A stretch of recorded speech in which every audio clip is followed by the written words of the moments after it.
Hello everyone, welcome back to my channel. I'm Bill. We're in the Call of Cthulhu Keeper's Rulebook today. We are continuing the grimoire playlist, the spells. This would be part 8. In this one we're going to go over all the enchantment spells and enthrall victim, evil eye, and fist of Yog-Sothoth. Those will be the spells we'll cover for this video.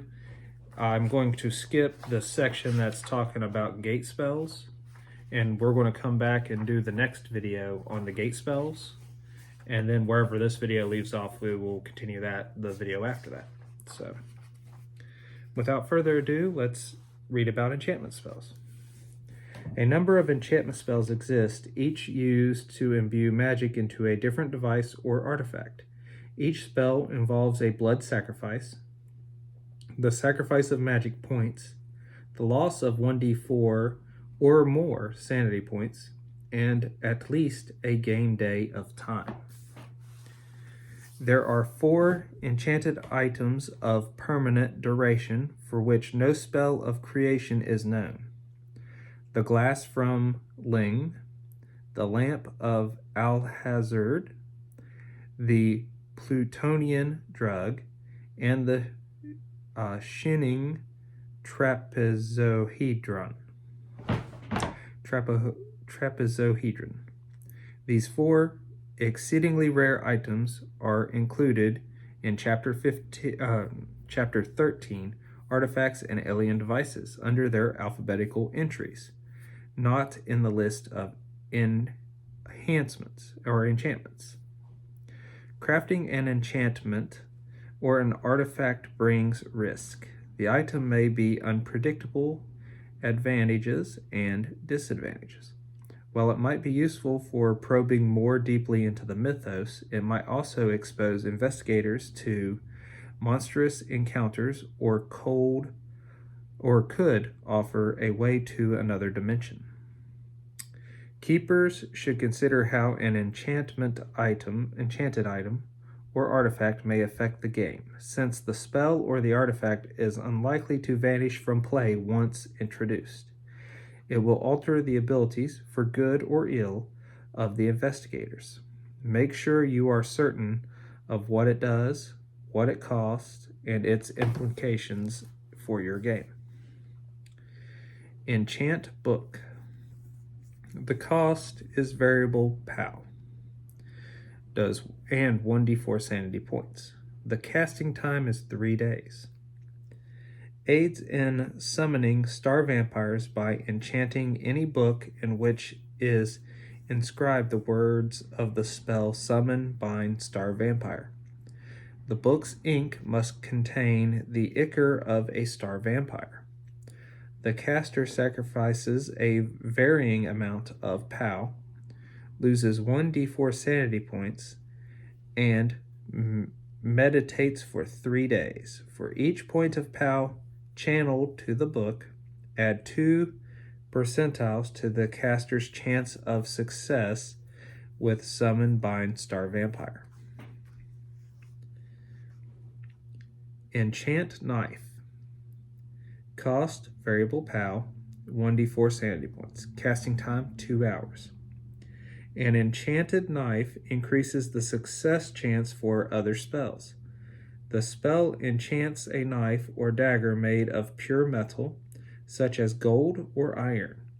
With the knife blade, an intricate diagram is drawn on a flat surface, and then the blade is used to kill an animal of at least size 20.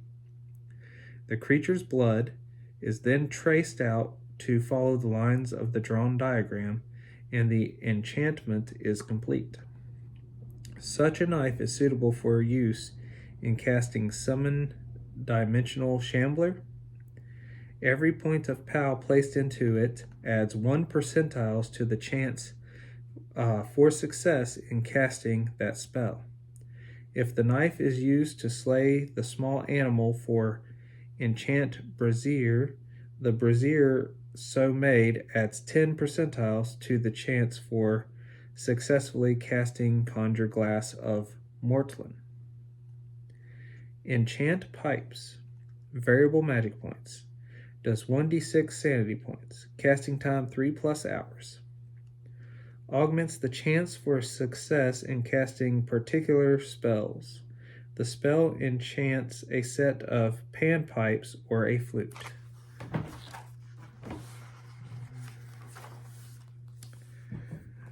Instrument that must be at least 90% metal. An hour-long ritual of concentration and incantation must be performed over the musical instrument, during which sanity points are sacrificed by the caster, who must also sacrifice POW into the instrument. For each lot of 5 POW sacrificed, the musical instrument must steep in fresh, warm blood for 2 hours. A new animal of at least a cat or rabbit size must be slaughtered for each 5 POW. For each point of POW it contains, the finished instrument adds 2 percentiles to the success chance of summon, bind, servitor of the outer gods, and other spells requiring the use of pipes or flutes to cast. Enchant sacrificial dagger. Cost 30 POW. Casting time 1 week. The caster creates a flame-shaped dagger over which this spell is performed. The dagger must then be used to kill a living being of at least 100 POW. Simultaneously, 30 points of the enchanter's own POW must be sacrificed. From then on, when the dagger is used properly to sacrifice chosen victims in the presence of Nyarlathotep, the POW of the victim flows into the dagger, and from the dagger the POW can be sent to any convenient storage site, the caster, or an inanimate object. Enchant whistle. Costs variable POW. 1d4 sanity points. Casting time 1 day. Augments the caster's chance to summon, bind, Bayaki. The spell enchants a whistle, which must be an alloy of silver or iron meteorite. For each point of POW sacrificed to the whistle, add 2 percentiles to the chance of successfully casting Summon, Bind, Bayaki. Enthrall victim. Cost 2 magic points. 1d6 sanity points. Casting time 1 round.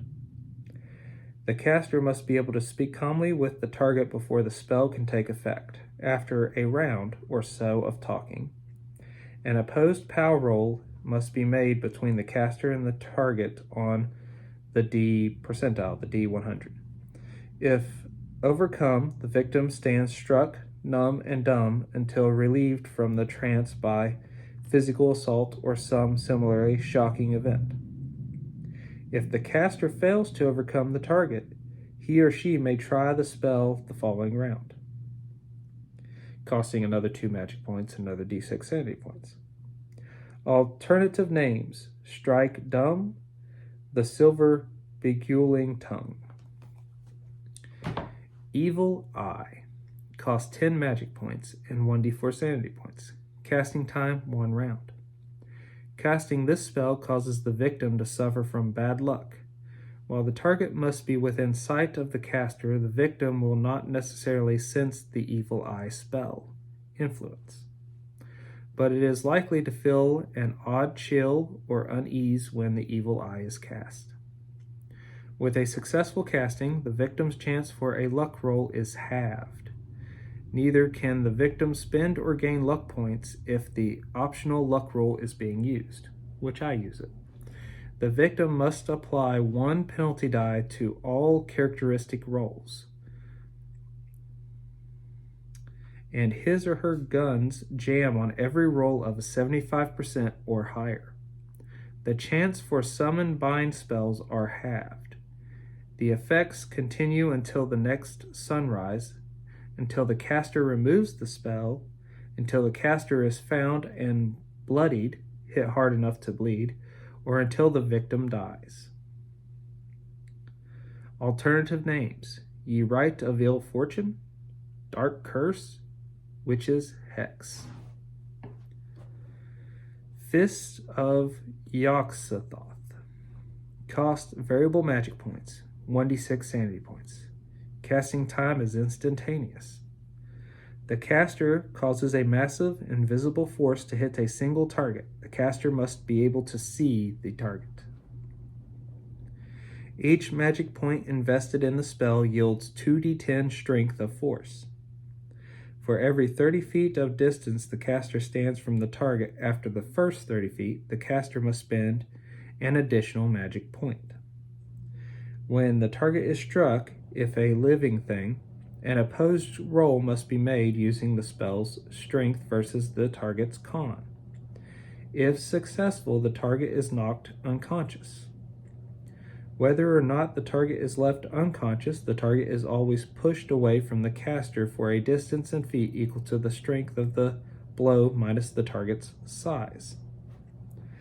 The spell can be used against the strength of inanimate objects such as doors or walls. Results may be obvious, but sometimes keepers will have to determine these cases. For example, the caster spends 5 magic points to hit an investigator 50 feet away. 1 magic point is spent on the range. The other 4 generate a strength of 8d10 that are rolled for a result of 57. The investigator fails a hard con roll since the spell strength is over 50, and so they are knocked unconscious. The investigator has a size of 45 and is blown back 12 feet by the impact. Alternative names: Channel the strength of the opener of the way, Smite down thine enemy, The hideous blast of the foul one. And that'll end the grimoire video for today. Let me know what you think about these spells in the comments below. Until we all game again, guys.